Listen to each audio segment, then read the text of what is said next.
All right, another day. I just want to give a huge shout out to Mike V.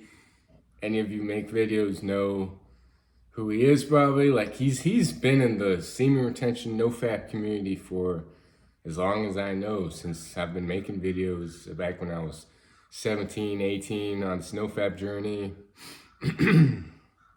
And he's just he's like the OG, the original person that's like he's still around, like he's still giving advice. He doesn't make videos and stuff, but you can always find him in people's comments supporting supporting people.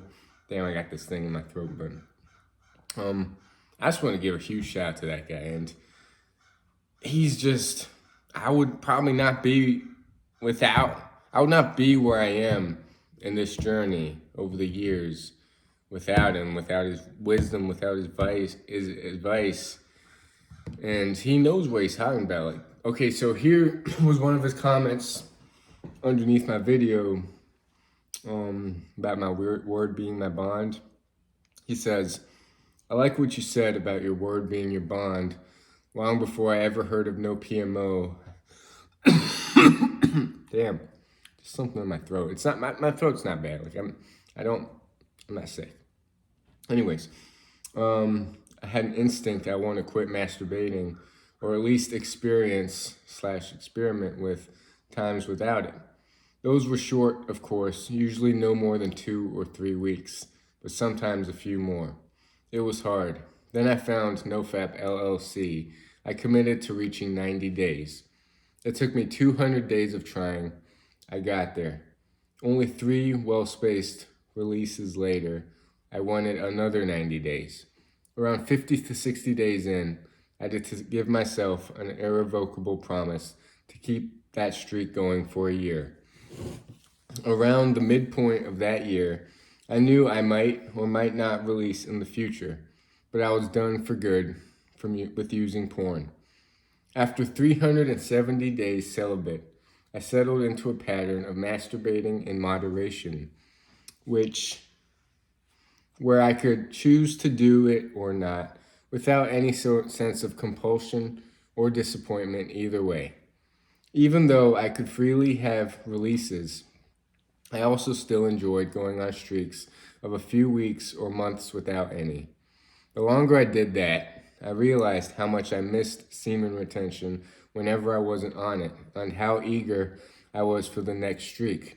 No middle path was quite as satisfactory, and I wished I'd just kept going with the year-long streak that I'd had.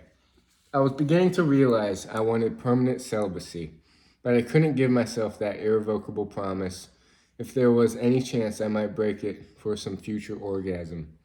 My momentous decision, during which time I became increasingly eager and excited about final extinction of release as my chosen sexual state, I found a fulfillment that I'd always missed, even on past long streaks.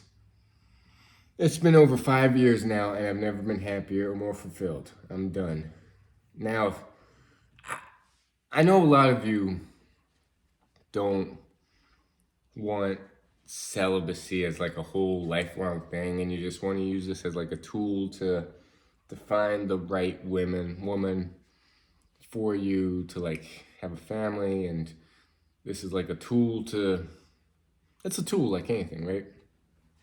And maybe some of you do go bouts of being celibate, and maybe some of you do want to just, I don't know. For me, I've had it in my mind, even when I was a young kid, that I didn't want the traditional path. I didn't want the 9 to 5. I didn't want to work for somebody. I didn't see myself even wanting a family, wanting to work, retire, work for somebody. Like I always knew that I always wanted to grow. I always wanted to delve into myself, figure myself out, figure my mind out. I knew I always wanted to challenge myself physically, mentally, spiritually. um, and I never saw myself going through this life with someone. Not to say like I never saw myself with like completely solitude. Like I still see myself every now and then maybe having friends, or I don't know. Like I do love my solitude. But yeah, ever since a young age, the monk-like existence of just all in on me just captivated me. And celibacy, still early on in this journey, still have those desires, still have lust, still just taking it day by day. And I'm not thinking too far ahead, but for now, I'm doing good. 51 days in.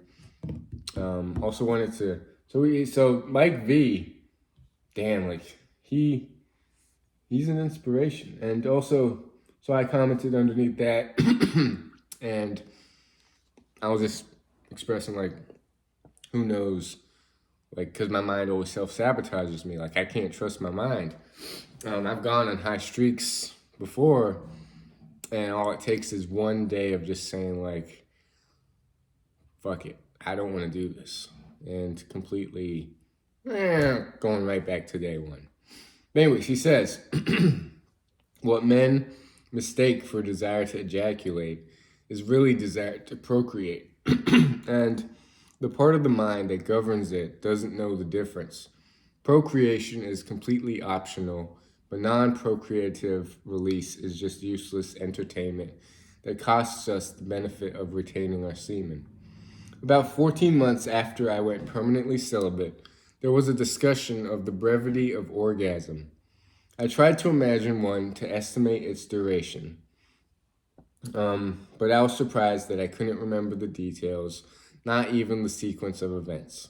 I asked some other long-term celibates who confirmed that the memory of it fades, unless periodically renewed, until you don't want it or even care about it anymore. Now at 5 years, I recall only that it somehow felt good. It almost, but not quite, something I've studied in books, but never experienced myself. And if that seems unmanly, it's not. There's nothing that feels more masculine than being constantly full of semen and testosterone. You can indeed get to the place where you'll still have natural physical urges, but dismiss and even laugh at them in your higher self, spirit, soul, as something that no longer has any control over you. Keep going and you'll get there. I think we have a lot to learn from just people that can overcome that lust, because it is a biological desire to procreate, and it's hard because it's like our natural desire. We go towards that stuff. We go towards supernatural stimuluses that invoke that desire to procreate, like porn. We go towards high sugary foods that satiate us, but that's not good for us. And I'm definitely on a journey of like, there's nothing. Okay, so I'm not gonna say that everybody who follows this channel has to be celibate or has to go without ever being in a relationship, but we do know that we have to stay off porn. And if you can fap without porn, go for it. But you're still releasing all that essential life force. It really is a life force. Procreation, it's a life. I mean, I don't see how doctors can say it's healthy when it's like, damn, it's not the same. Anyways. But yeah, shout out to Mike V. I wanted this video to be about just the long time NoFap just knows what he's talking about. He's got his experience, and I wish he made videos. I wish he made a channel, but like, he's still supporting everybody, and he's not getting around to everybody, because I don't see him on like everybody's channel, but there's a lot of people who just make videos now. It's like blown up, the whole topic, which there must be something to it, right? There must be. Oh, I gotta end it right now. Peace.